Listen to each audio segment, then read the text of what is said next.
Eu sou da primeira turma da Faculdade de Dança da Unicamp e lá, quando eu entrei, eu estava aguardando o Klaus Viana, porque na divulgação da própria graduação, o Klaus Viana faz parte do corpo docente. Chegando lá, ele não estava, né? Ele se retirou antes do curso começar. Só que vários professores que davam aula lá falavam do Klaus Viana, davam como referência Klaus Viana, então Klaus Viana ficou assim na minha curiosidade como estudante, eu tinha 18 anos na época, e eu quis conhecê-lo, né? E então em 1986 eu fui fazer um workshop do Klaus Viana aqui em São Paulo, na Ruth Rachul, e fiquei encantada com a abordagem dele. Eu falei, bom, é isso que eu quero, e fui continuando a minha graduação. Então eu considero um caminho de pesquisa um caminho de dúvidas. E quem me abriu para esse caminho de dúvidas enquanto pesquisa foi o Klaus Viana e foi o Rainer Viana. E Angel Viana até hoje vai me provocando também. E para isso, enquanto graduanda da dança, me fez uma maneira diferente de fazer as aulas. Isso me fez uma outra qualidade enquanto graduanda, porque aí eu fui essa provocação enquanto pesquisadora do corpo, que a própria Teca Klausiana nos proporciona enquanto aluna, já foi me colocando de uma maneira diferente em qualquer sala de dança, seja do balé clássico que eu tinha lá, seja da dança moderna que eu tinha lá, seja de capoeira, já me colocou nesse lugar de aluna pesquisadora. Olha, não só dúvidas conceituais ou técnicas, mas principalmente a respeito do pensamento de técnica. Técnica, o que eu tinha na graduação, tanto, e acho que é até hoje, é que na minha época era outro corpo docente, então estou falando de um recorte muito específico da década de 80. Hoje, 40 anos depois, eu não estou ter esse cuidado do recorte, mas nesse recorte, acredito que seja até hoje, porque eu tenho uma filha também, a Cora Lázaro, que se formou lá, então eu vi também a geração de hoje enquanto mãe. E as técnicas, é técnica 1, técnica 2, técnica 3, técnica 4, técnica 5, até chegar no 8º semestre, técnica 8. Tem um pensamento de técnica, como aprimoramento e como senso comum de pensamento de técnica. Eu vou fazer numa aula de dança para treinar. Então é um pensamento de condicionamento para chegar a algo almejado. E o pensamento de técnica na Escola Viana já tem uma abordagem de técnica como investigação. Como assim? Então eu tenho que entrar num condicionamento físico para uma determinada meta, né? Bem esse pensamento, ou eu tenho que estar nessa porosidade de trabalhar o corpo e que isso está chegando sim às minhas próprias expectativas e necessidades como bailarina coreógrafa.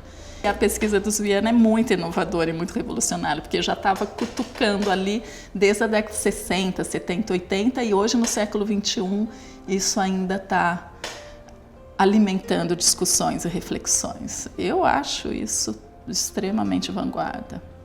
E depois abriu a escola Klaus Viana em 1992 e aí o Rainer me convidou para dar aula. Então foi um percurso de aluna para professora. Então eu vejo uma passagem muito importante, né, estar ao lado do Rainer Viana compartilhando da sistematização, né, que era o foco dele na escola Klaus Viana, já que era um curso de formação profissional.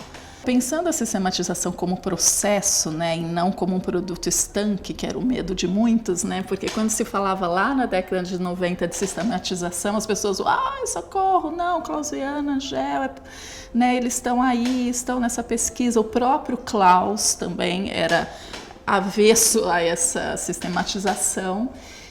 E foi uma empreitada do Rainer, só que teve o início da sistematização lá em 1984, com o Rainer e a Neide Neves, a esposa dele na época. Eu vivenciei muito a sistematização, né, muito pelo viés do Rainer, que estava ali como o diretor da escola. Então ele assistia minhas aulas, dava retorno. Então foi um estudo, né, pedagógico. Aí que eu fui me debruçando, né, o meu mestrado, que desembocou no livro A Escuta do Corpo, foi um compartilhar da sistematização, que até então não tinha registro. E no meu doutorado eu mergulhei nesse conceito da escola Viana, que eu nomeei como escola Viana, que é um pensamento de corpo que foi originário dos pesquisadores Klaus e Angel Viana, que a próxima geração, que foi Rainer, sistematizou em parceria com Neide Neves, e as próximas gerações, os pesquisadores foram ali colocando as singularidades de suas pesquisas. Então, nesse pensamento de escola Viana, cabe sim um pensamento de que a sistematização está em processo, em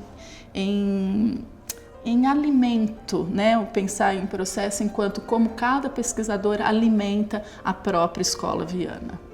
Eu, Neide Neves, Marina Scalori e Luzia Carion. Nós 4 temos um grupo de estudos, nós chamamos Núcleo de Estudo da Técnica Klaus Viana, e fomos elaborando uma pós em caráter lato sensu, e fomos muito provocados pela Angel Viana, que tem várias pós lá na Faculdade Angel Viana, no Rio de Janeiro. Então nós sentamos com a Angel, sentamos também com a Juliana, que na época estava na coordenação da pós, para estar orientando a maneira administrativa mesmo, os números de horas necessários, e nós formamos um corpo muito baseado no curso de formação da Escola Klaus Viana, que tinha um semestre do processo lúdico, um semestre do processo dos vetores, um semestre do processo didático, criativo, e um semestre do processo didático. Então essa pós, ela é muito influenciada por essa vivência que eu tive na escola clausiana, que nós tivemos a partir da sistematização da técnica clausiana.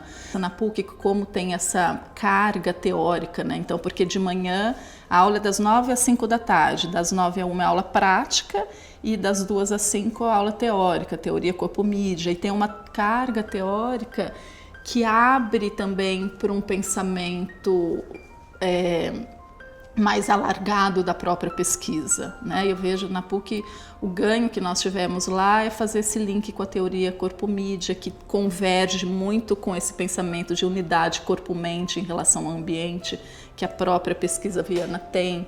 Então eu vejo uma fundamentação muito potente. Aí saem as monografias, que as monografias estão saindo com uma ótima qualidade, já resultou na revista trimestral, revista TKV, que é Técnica Clausiana, é uma revista online que está acessível, então eu vejo um reverberar bastante potente. O Klaus Viana, ele me marcou muito também, mas como eu disse para você, o Klaus Viana, ele me trouxe, ele me alimenta muito como aluna, né? Essa vivência, né, de sala de aula.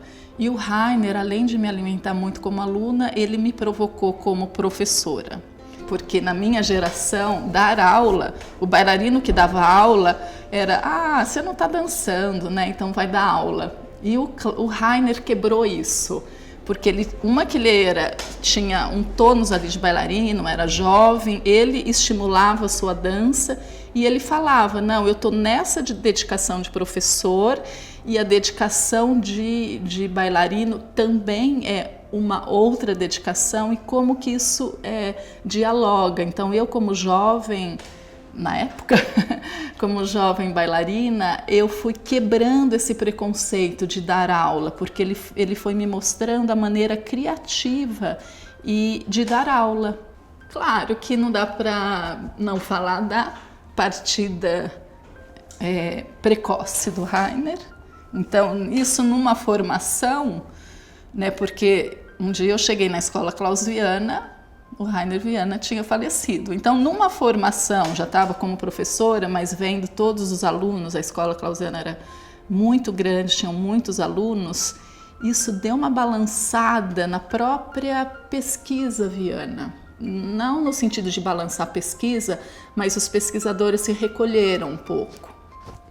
Cada um no seu nicho de trabalho, cada um no seu estúdio. Então eu vejo que foi um momento muito delicado na minha formação. E aí como que aí eu fui me fortalecendo com colegas também para estar continuando o trabalho, continuando essa força do trabalho.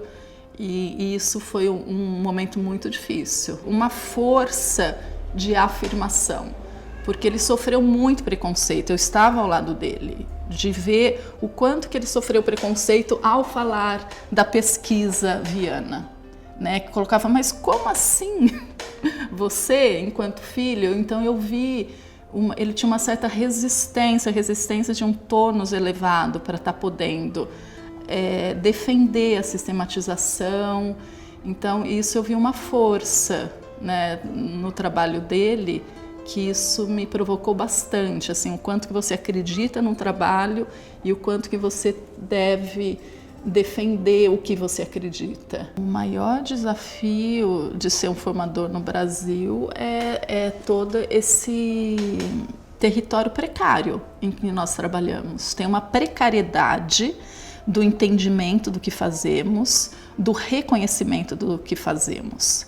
Então, e por isso que precisamos de atitudes como essa, né, de estar reunindo as pessoas, pesquisadores de um determinado assunto, que no caso aqui é educação somática, para fortalecer o fazer de cada um.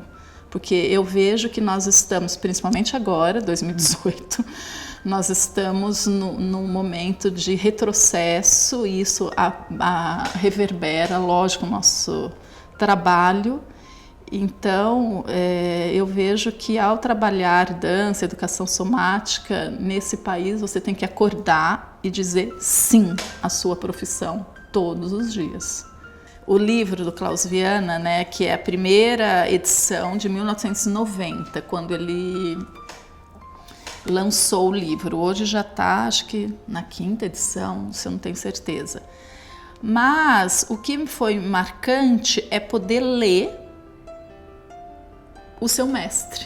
Então eu estava em aula com ele semanalmente e aí poder ler as ideias, poder ler as viagens, poder ler todo esse histórico dele desde criança, como ele se interessou. Então para mim foi muito marcante enquanto estudante de dança e esse livro me acompanha diariamente, agora como orientadora, como professora. Então eu leio e releio agora pelos olhos das minhas alunas e dos meus alunos. Então isso é muito gostoso.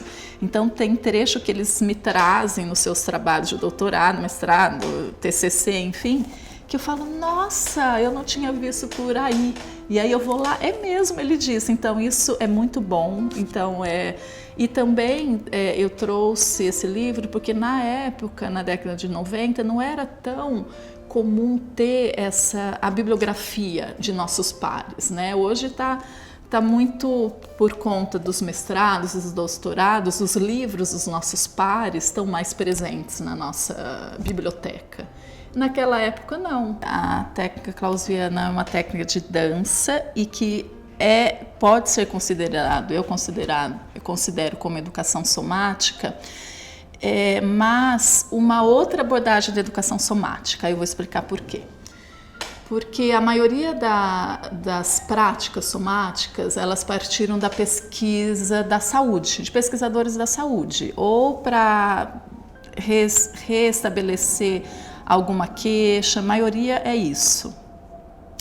E a pesquisa, o enfoque somático que o Klaus e a Angel Viana trouxeram para o trabalho, para a pesquisa deles, foi extremamente por uma pesquisa do corpo para a cena, já que eles eram bailarinos, coreógrafos e professores.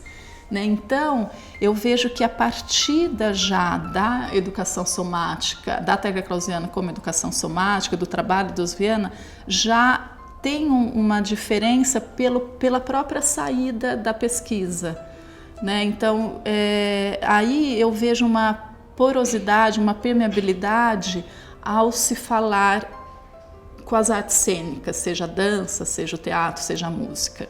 Porque aí eu não preciso estar fazendo uma ponte, porque hoje é muito comum, assim, eu vou fazer uma ponte do método Feldenkrais com a dança, do método Eutonia com o teatro, né? Fica tentando criar pontes. Com o trabalho dos Viana, você não cria ponte, porque já está esse pensamento somático na própria origem da pesquisa, em sala de aula já parte daí. Eu vou falar bem da minha experiência, eu sou professora do Salão do Movimento, meu estúdio é em Campinas, e lá Eu tenho essa diversidade de público, que é característica da própria pesquisa Viana, então vem profissionais, vem estudantes das artes cênicas, mas vem pessoas da vida comum que quer um corpo presente. Ou pessoas com queixas, com dores e que quer reorganizar o seu eixo para estar lidando com essas dores. Então, eu vejo que eu tenho alunos numa mesma sala de aula que tem um enfoque, um interesse para a pesquisa cênica, e essa mesma aula faz uma pessoa que tem hérnia de disco e tem que estar se reestruturando a sua pelve, a sua organização da coluna vertebral para estar lidando com os espaços intervertebrais. Então, eu vejo sim uma eficiência enquanto educação somática, sim, se não é só o pesquisador, somente o pesquisador das artes cênicas em geral, mas pessoas que querem estar revendo alguma questão do corpo na saúde. Eu sou otimista como pesquisadora, né? Então eu vejo que o campo da educação somática no Brasil está crescendo muito, os pesquisadores estão se fortalecendo e estão se olhando. Isso eu acho mais importante, por isso que eu repito que essa ação, né, de juntar os pesquisadores é uma ação de olhar para o outro. Isso eu acho muito importante para o fortalecimento da pesquisa da educação somática no país. Então eu vejo que tem esse momento, né, de olhar para os outros, olhar para as outras práticas somáticas sem se sentir ameaçada, porque eu lembro lá no início, na década de 90, olhar para o outro poderia ser uma ameaça para a sua própria pesquisa. Então hoje eu vejo que isso está mais trabalhado, isso de cada pesquisador, acho que pela própria maturidade, enfim, e pelo próprio entendimento da educação somática, né? E pelos próprios estudos, né? Porque quanto mais você estuda, mais cuidadoso você se torna ao olhar o estudo do outro. Vejo que tem em muitas universidades que trazem a educação somática na sua grade curricular, então isso eu vejo um ponto muito positivo. Vejo também que nos estúdios do curso livre também a prática de educação somática está cada vez mais se fortalecendo. Mas eu vejo que ainda tem alguns equívocos dos próprios profissionais que desconhecem a educação somática e aí deixam muito fechado ainda numa ação terapêutica, ou eu vou lá fazer educação somática porque eu machuquei meu ombro, então eu vou tratar meu ombro, e não traz a educação somática enquanto pesquisa de corpo. Eu tenho um sonho de que a dança ela saia desse arquétipo que foi criado, que a dança é só do bailarino, a dança está vinculada somente ao balé clássico, eu não posso dançar, ele não pode dançar, aquele é o meu vizinho, não pode dançar. Então eu tenho um sonho de que a dança seja despida desse arquétipo engessado que foi criado não sei quando, e que cada ser que quer dançar possa dançar livremente, independente de julgamento. Então eu tenho esse sonho, sabe? Porque eu vejo tanto medo em volta dessa palavra dança, e não só de quem não dança, mas de profissionais da dança. Esse trabalho de técnica clausiana com crianças, porque eu acho que o trabalho com educação somática para crianças é um trabalho que não foi olhado ainda. Então eu estou com um foco muito intenso de já trazer para a criança e compartilhar com a criança que corpo é esse. E a criança já é pesquisadora por excelência, então eu vejo esse campo da educação somática na infância um campo muito fértil, porque eles já estão ali na pesquisa. Então, como formadora professora de adulto, que eu tenho que ir lá provocar, incitar, a instigar, pesquisar, porque muitas vezes eles já querem resposta. Esse é o sentar correto, eu não estou falando de certo e errado. A criança não traz isso. Então, eu estou com uma pesquisa assim, do corpo infantil, do corpo criança, na educação somática, que está me deixando bastante animada de perceber a presença da criança nesses estudos da presença que eu vou fazer na sala e na cena, como que a criança já vem presente em sala ao questionar o seu fazer. Então, eu estou bastante apaixonada com esse enfoque da educação somática para a criança. Com 11 anos, a minha filha Cora Laszlo, que fez aula comigo desde os 8 anos, fez a faculdade de dança, fez a PUC, enfim, é profissional também nessa área, ela se dedicou à pesquisa dela da pós e do Salão do Movimento para adolescentes. Então, a partir dos 11 anos, eu já direciono para as aulas para adolescentes que a Cora desenvolve, que ela tem um olhar bastante específico para adolescentes. Então, na verdade, é uma rede de ação lá no Salão do Movimento, com esse foco da dança e da educação somática. Olha, considerando esse pensamento de corpo, unidade corpo-mente em relação ao ambiente, eu vejo que, consequentemente, né, é político, tem um posicionamento político essa maneira de olhar para o corpo e trabalhar o corpo. E não tem como não ser espiritual, ao tratar da interioridade do corpo, ao tratar do refinamento da percepção. Então eu vejo um reverberar em muitos campos, em muitas camadas do ser. Então eu não consigo não relacionar tanto com um posicionamento político e quanto a uma reverberação espiritual. Eu não separo. Eu tenho um sonho, assim, como eu vejo que uma das ações que eu tenho, né, em sala de aula é provocar a dança de quem entra na minha sala de aula, né? E então, quando você perguntou se tem uma ação política, tem uma ação espiritual, isso de provocar a dança em quem quer dançar e nunca se permitiu a dançar, eu acho isso um ato político e um ato espiritual.